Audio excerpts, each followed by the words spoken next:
Hello students, I am Ajay sir and now you are watching my YouTube channel Aryan's English Class।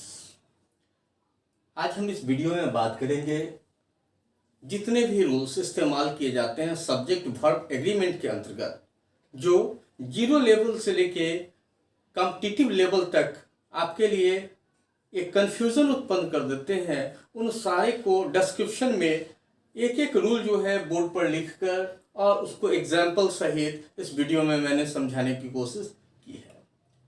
तो इससे संबंधित जो भी rules है उसको आप देखें और अपनी कॉपी पर नोट करते चले, जैसे जैसे मैं बताता हूँ वैसे वैसे लिखें और समझने की कोशिश करें।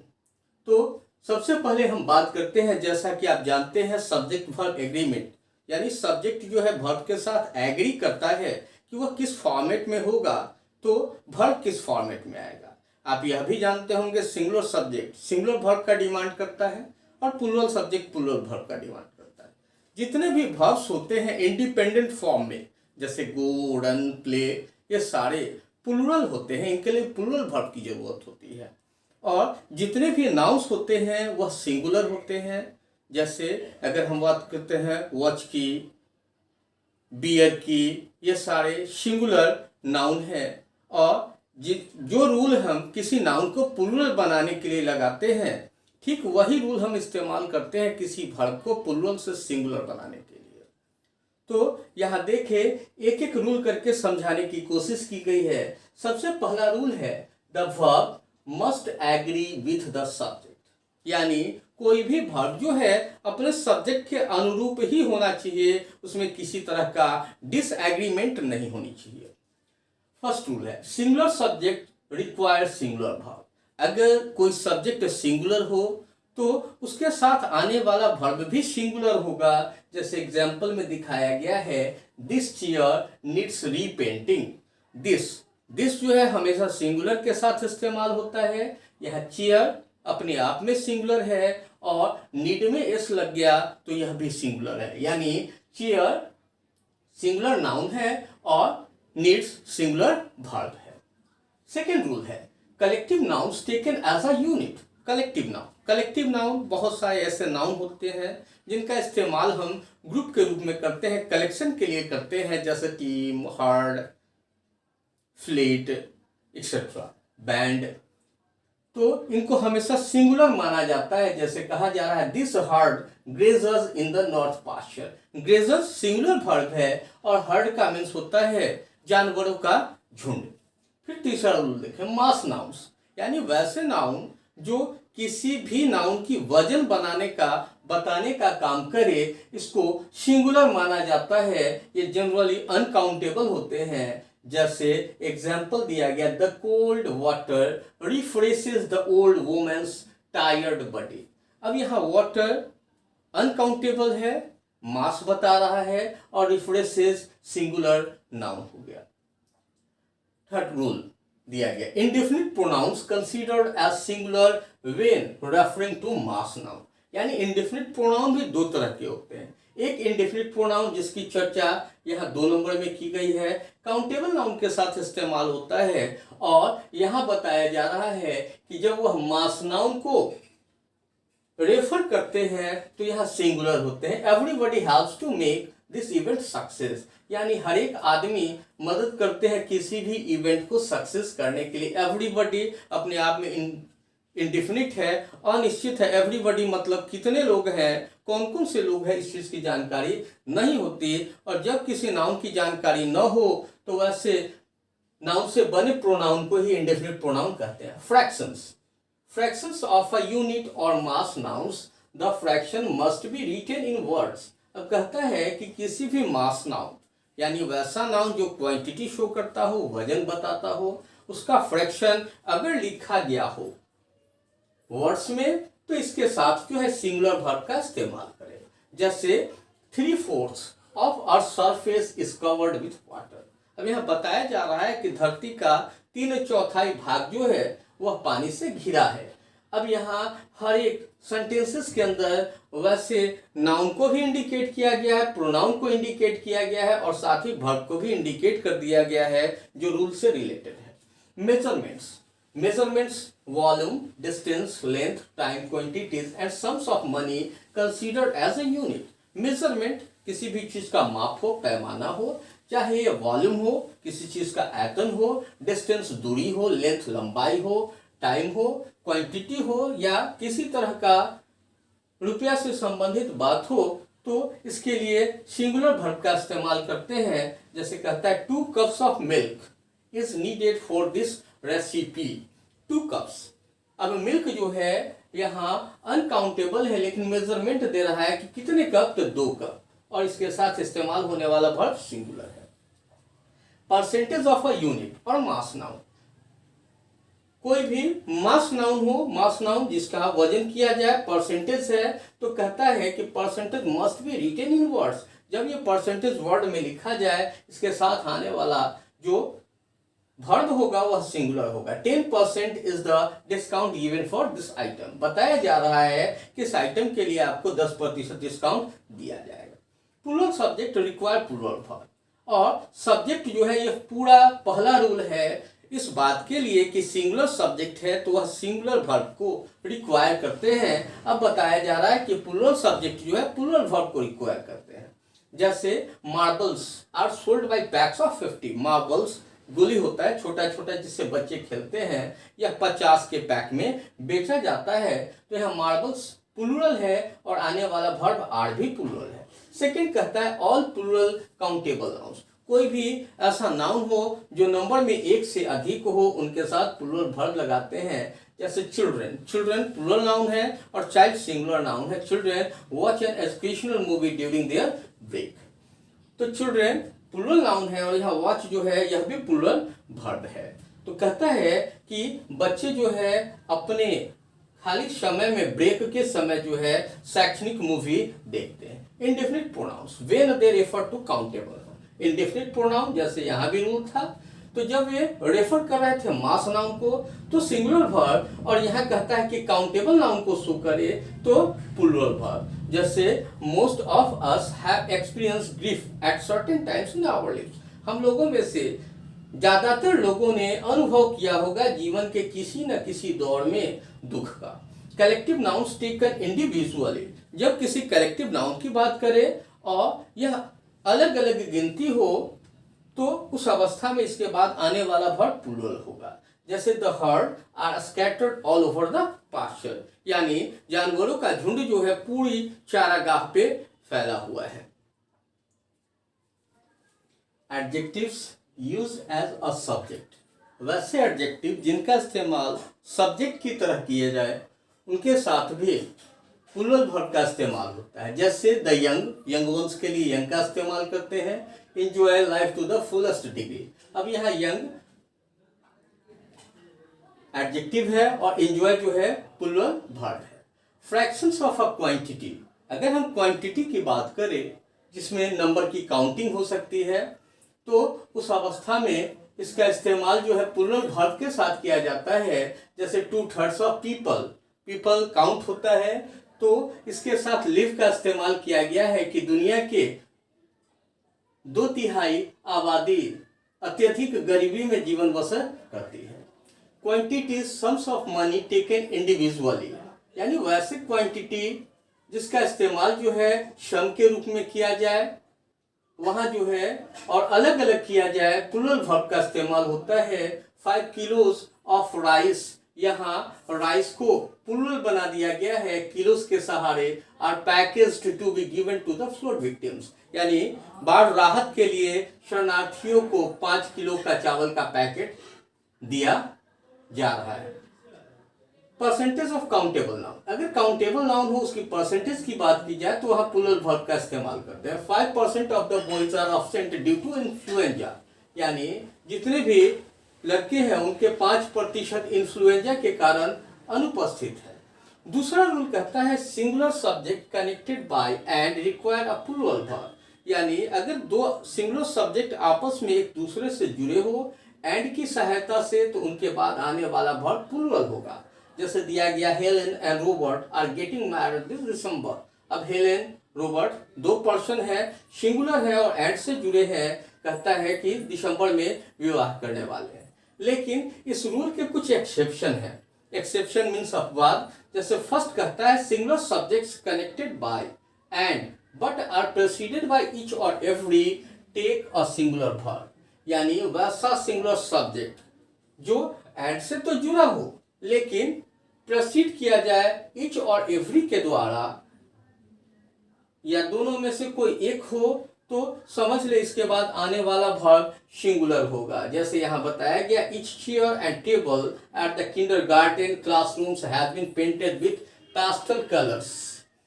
अब ईच चेयर एंड टेबल, हर एक चेयर, कुर्सी और टेबल को जो किंडरगार्टन क्लासरूम का है उसको पेंट किया जा रहा है पेस्टल कलर से। दूसरा एक्सेप्शन बताता है singular subjects connected by and but are preceded by many या टेक अ सिंगुलर वर्ब। जब दो सिंगुलर सब्जेक्ट आपस में एंड से जुड़े हों और प्रेसिड करे मेनी को, तो उनके बाद आने वाला वर्ब सिंगुलर होगा। जैसे many a man and a woman has found out that life is not always a bed of roses, यानी बहुत सारे पुरुषों और औरतों ने यह अनुभव किया कि जीवन हमेशा ही सुखद नहीं है। तीसरा एक्सेप्शन है singular subjects connected by and but refer to only one thing और person take on a singular verb. अब कहता है कि दो सिंगुलर सब्जेक्ट आपस में जुड़े हों लेकिन एक ही व्यक्ति या वस्तु को संकेत करे तो उनके साथ आने वाला वर्ब सिंगुलर होगा। जैसे the manager and owner is coming tomorrow. इसका मतलब हो गया जो उस जगह का मैनेजर है वही उसका मालिक भी है, तो वह सामने आ रहा है, कल आने वाला है। Food considered as a unit take on a singular verb, यानी हिंदी में इसको युग्म शब्द कहते हैं। जैसे rice and curry, rice and fish is the standard Filipino meal, यानी फिलीपींस के लोग जो है वह राइस और फिश खाना पसंद करते हैं, दोनों को एक यूनिट मान लिया गया है। Number when added together take a singular verb, यानी दो नंबर हो आपस में उनको जोड़ा जाए उनके बाद आने वाला वर्ब सिंगुलर होगा। जैसे 8 and 5 makes 13, 8 और 5 13 बनाते हैं या 13 होते हैं। थर्ड रूल है सिंगुलर सब्जेक्ट्स कनेक्टेड बाय और नॉर, आइदर और, neither nor, not only but also require singular verb. अब यहाँ बताया जा रहा है कि दो सिंगुलर सब्जेक्ट्स हो जो आपस में जुड़े हो, और नॉर, आइदर और, नाइदर नॉर या not only but also say उनके साथ सिंगुलर वर्ब का इस्तेमाल होगा। जैसे आइदर मोहित और हिज ब्रदर इज गिल्टी। अब यहाँ मोहित और हिज ब्रदर दोनों सिंगुलर है और इस्तेमाल होने वाला वर्ब भी सिंगुलर है। Rule number 4 subjects connected bye और नॉर, आइदर और, neither nor, not only but also not but that differ in person or in number will have the verb agreeing with the nearer subject।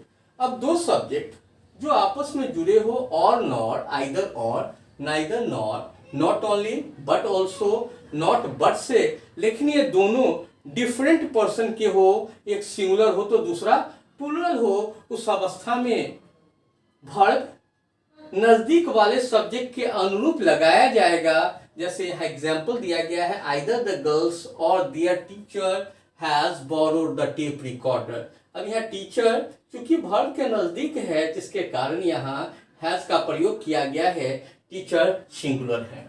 Rule number 5 singular subjects connected by correlative conjunction both and will require a plural verb. अब correlative conjunction दो singular subjects आपस में both और and से जुड़ जाए तो इनके साथ प्लूरल वर्ब का प्रयोग होगा। जैसे both your advisor and your subject teacher believe that you are the best candidate. अब यहाँ बोथ एंड का इस्तेमाल है जिसके कारण बिलीव यानी प्लूरल वर्ब का इस्तेमाल किया गया है। इंटरवेनिंग वर्ड्स, फ्रेजेस और clauses don't in any way affect the agreement between the subjects and the verb। इस रूल के अनुसार बताया जा रहा है कि कोई भी फ्रेज हो, सेंटेंस का कोई पार्ट हो, यह जो है किसी भी तरह से ना ही सब्जेक्ट को और ना वर्ब को प्रभावित करता है। जैसे the players players practices until 7 o'clock on Fridays. Players वैसे भी प्लूरल है, जिसके अनुसार यहाँ प्रैक्टिस का इस्तेमाल किया गया है। Rule number 7, compound subjects in which one is used affirmatively and other negatively will have the verb agreeing with the subject use affirmatively. अब कहता है कि कंपाउंड सब्जेक्ट्स हो और एक अफर्मेटिव की तरह इस्तेमाल हो, दूसरा निगेटिव की तरह, तो वर्ब जो है उस सब्जेक्ट के अनुरूप होगा जो अफर्मेटिव में लिखा गया होगा। जैसे Yasmin and I is making a presentation for our project. अब यहाँ नॉट आई के साथ जुड़ा है और यास्मीन अफर्मेटिव में है, तो वर्ब जो है यास्मीन के अनुसार इसका प्रयोग किया गया है।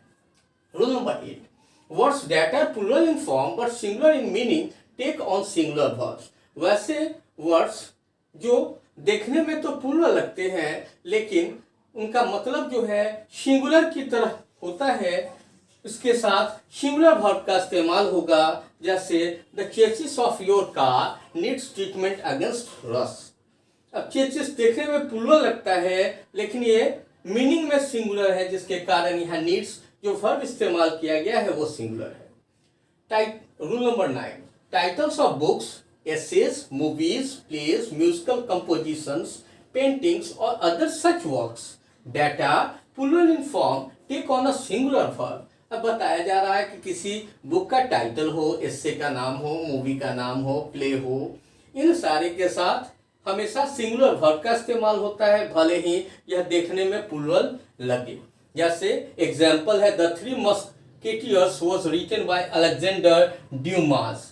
थ्री मस्केटियर लिखा गया है अलेक्जेंडर ड्यूमास के द्वारा, तो मस्केटियर देखने में प्लूरल लग रहा है लेकिन एक बुक का नाम है, जिसके कारण यहाँ वॉज यानी सिंगुलर वर्ब का प्रयोग किया गया है। ये थ्री मस्केटियर्स एक साथ इस्तेमाल हुए। फिर rule number 10, names of groups, organisations और countries that are plural in form take on a singular form. किसी भी ग्रुप का नाम, ऑर्गेनाइजेशन हो, देश का नाम हो, देखने में प्लूरल लगे लेकिन उनके साथ सिंगुलर वर्ब का इस्तेमाल होता है। The Netherlands is a land of dikes. Netherland S लगा है, देखने में प्लूरल लग रहा है लेकिन एक देश का नाम है, जिसके कारण यहाँ सिंगुलर वर्ब यानी इसका प्रयोग किया गया। Some noun take on only a plural verb, जैसे एग्जांपल में बताया जा रहा है clothes, fireworks, scissors, trousers, headquarter etcetera. कुछ ऐसे वर्ब होते हैं जिनके साथ हमेशा ही प्लूरल वर्ब का इस्तेमाल होता है, जैसे Nina's clothes are badly seen. अब यहाँ क्लॉथ्स प्लूरल है, ये हमेशा ही प्लूरल रहता है, इसके साथ आर का इस्तेमाल जो है प्लूरल वर्ब के रूप में किया गया है। अब हम बात कर रहे हैं रूल नंबर 12 की। The number takes a singular verb while a number takes on plural verb. अगर किसी सेंटेंस में द नंबर दिया जाए तो the number singular verb observe करता है, जबकि दूसरी तरफ ए नंबर रहे इसको प्लूरल मानते हैं और इसके साथ प्लूरल वर्ब का इस्तेमाल करते हैं। जैसे यहाँ ए नंबर का इस्तेमाल किया गया है और इसके बाद आने वाला वर्ब यानी हैव जो है वो प्लूरल है। अगर यही ए नंबर की जगह पे द नंबर रहता तो यहाँ हैव की जगह हैज हो जाता, यानी the number singular verb require करता है जबकि a number plural verb. Rule number 13, relative pronouns who, that, which will take on the number of the word they refer to। Relative pronoun जो है ये हमेशा डिपेंड करता है उस वर्ड के ऊपर, उस नाउन के ऊपर जो उसको फॉलो करता है। जैसे यहाँ रिलेटिव प्रोनाउन दैट दिया गया है और यह फॉलो कर रहा है आइसलैंड्स को जो प्लूरल है और इस अनुसार वर्ब भी प्लूरल दिया गया है। सवाल है this is the group of island that attracts thousand of tourists. फिर रूल नंबर 14 है in sentence constructions containing one of and only one of in which a relative pronoun is subject of the verb in the subordinate clause, the verb agrees with the antecedent of the relative pronoun। जैसे यहाँ दिख रहा है तो ही का इस्तेमाल जो है सबऑर्डिनेट की तरह किया गया है और यहाँ कैंडिडेट्स जो कि फॉलो कर रहा है हु को इसके अनुसार वर्ब न लगाकर ही के अनुसार वर्ब का इस्तेमाल किया गया है। 15 है quantifiers when modifying a mass noun यानी वैसे चीजों के साथ इस्तेमाल हो जो गिनती के लायक न हो तो सिंगुलर वर्ब लेते हैं, जबकि दूसरी तरफ जब इनका इस्तेमाल किसी काउंटेबल नाउन के साथ किया जाए तो इनके साथ प्लूरल वर्ब का इस्तेमाल किया जाता है। More precious oil is wasted by an inefficient combustion engine. अब यहाँ ऑयल अनकाउंटेबल है जिसके कारण यहाँ इसका इस्तेमाल किया गया है। काउंटेबल होता तो यहाँ वर्ब के रूप में प्लूरल वर्ब आ जाता, इसकी जगह आर होता। Names of sports teams will require plural verb, यानी कभी भी किसी खेल से संबंधित टीम का नाम दिया जाए तो उसके साथ प्लूरल वर्ब का इस्तेमाल करे। जैसे यहाँ इस्तेमाल किया गया है Chelsea rich finals in European champion league. Chelsea, Barcelona ना, ये सब अलग अलग टीम के नाम हैं जो यूरोपियन चैंपियंस लीग में फुटबॉल खेलती है, तो ये अपने आप में प्लूरल है, इसके साथ प्लूरल वर्ब का इस्तेमाल किया गया है। तो इस तरह से देखा आपने कि इस वीडियो के अंदर 1 से लेकर 16 तक अलग अलग जो रूल्स है सब्जेक्ट वर्ब एग्रीमेंट के उसको समझाया गया, एग्जाम्पल सहित हर एक का डिस्क्रिप्शन दिया गया। और वैसे रूल्स को इसमें फॉलो नहीं किया गया है जो आपके लिए कंफ्यूजन हो या जिस रूल के ऊपर जो है आज तक कंसल्टेशन जो है चलता हो। तो यहाँ जो रूल दिए गए हैं, समझाए गए हैं, ये रूल्स जो है जनरल में इंग्लिश ग्रामर में किसी भी रेंज को फॉलो करते हैं, चाहे आप क्लास 8 के इंग्लिश ग्रामर को फॉलो करें, क्लास 9 को पढ़े, 10th पढ़े, 11th 12th या किसी कॉम्पिटिटिव एग्जामिनेशन को पढ़े, ये सारा रूल्स जो है आपके लिए मददगार होगा। तो इस वीडियो में इतना ही दिखाया गया है। जहां आपको कंफ्यूजन लगे आप कमेंट लिखें और चैनल को सब्सक्राइब करें। That's all.